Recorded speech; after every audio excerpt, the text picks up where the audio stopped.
In this video, we're going to go over a combination of movements that you can split up and do just single ones after every single workout, or you can do them all after workouts, or you can mix and match, or you can just do this whole entire thing. If you're going to do this whole entire thing, what I would suggest is doing a Tabata style, which is 40 seconds of work and then 20 seconds of rest in between each one.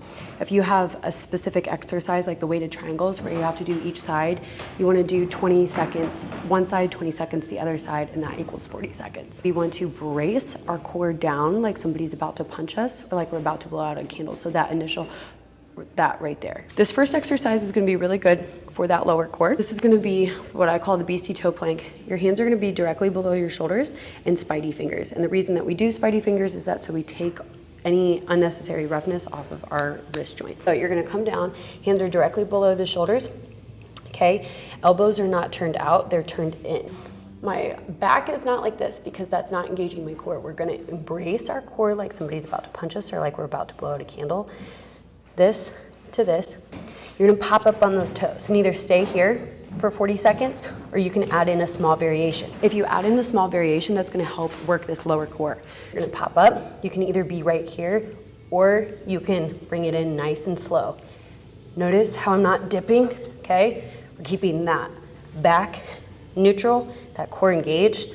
Those shoulders are right above our hands and we're just moving slightly. It's called round the worlds. So what I want you to do is pop up on your knees. Your knees are going to be right below your hips, so they're not connected like this. Long and tall, head towards the top, shoulders are rolled back to the ground. Your feet and knees are in line with your hips, 90-degree angle here.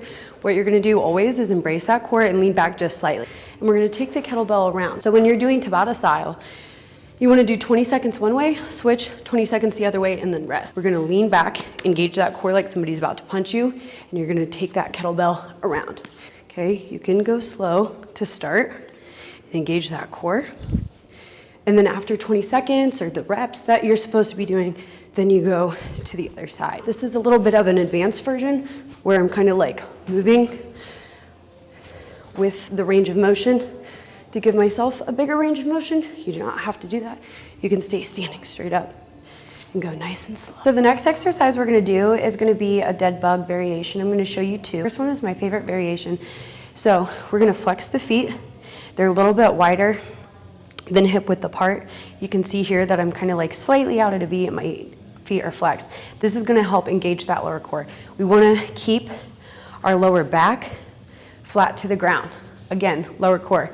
Hands can either be above your head or you can push them right here to help keep that core down.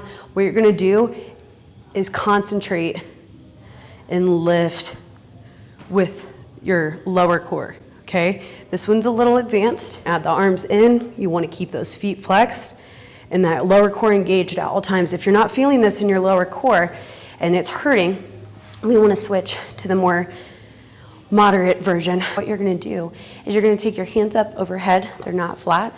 We wanna keep these engaged. We wanna keep our lower back tucked in, okay? What you're gonna do is you're gonna raise your feet and flex your feet. Your knees are gonna be in line with your hips. They're not out a little bit wider. We wanna keep them in line with our hips. You're gonna take one all the way in, one all the way in. Keeping those feet flexed, pulling in from your lower core. If you start bouncing out and having this arch, just readjust. When you're doing this alternate version, Tabata style, you just want to keep working for 40 seconds total. This next exercise is a weighted triangle. So what we're going to do is we're going to take one foot directly out to the side and one foot is facing the front of the room. So right here, literally looks like a triangle in between my legs. What we want to do though is my upper body is facing this way. We want to turn it this way. That's going to help us work this oblique, okay? Also, tucking in that core. So I'm going to show you from the side. Right foot is facing directly this way. Left foot is in direct line with the middle of my foot, okay? Notice my body naturally wants to take me this way. I'm going to squeeze and turn my body this way to help engage that. And then I'm also tucking my core. So keep it kind of close. Switch that body. You're going to drop and up and pull from right here. So when you're adding weight, you can either do it on the bottom, and again, I'm naturally gonna be facing this way. You wanna face this way and tuck that core. See what I did? Arm's gonna go up high. We're holding our kettlebell down low, and we're not going all the way to the ground and then all the way back up. We only want enough So we're feeling it right here and not in our lower back. So you're gonna drop, up, squeeze, up. Keep that lower core engaged, up, drop, whoo. If you wanna hold it up high, which is an advanced version, you can take that kettlebell up high. This is gonna stay down low and in line with that one leg. You're directly in line here. Again, we're facing this way. We're gonna turn, tuck our core, and drop. Next exercise is gonna be farmer carries. A couple different options that you can do. You can use kettlebells, which I'm gonna be showing you today. You can use dumbbells, whatever you have available to you. You can use your kids, I don't care. So first option is just gonna be holding both of the kettlebells down low. You can have the same weight. If you wanna make it a little bit harder, you can do different weight. So just go nice and slow while keeping that core engaged, okay? Always engage like somebody's about to punch you or like you're about to blow out a candle. Option 3 is gonna be same weights both sides, except one's gonna be held up over your head. You're just gonna walk, keeping that core engaged. You can do different weights. When I do different weights, I like to hold the lighter weight up high and the lower weight down low. If you wanna get super crazy, both above your head, nice and slow.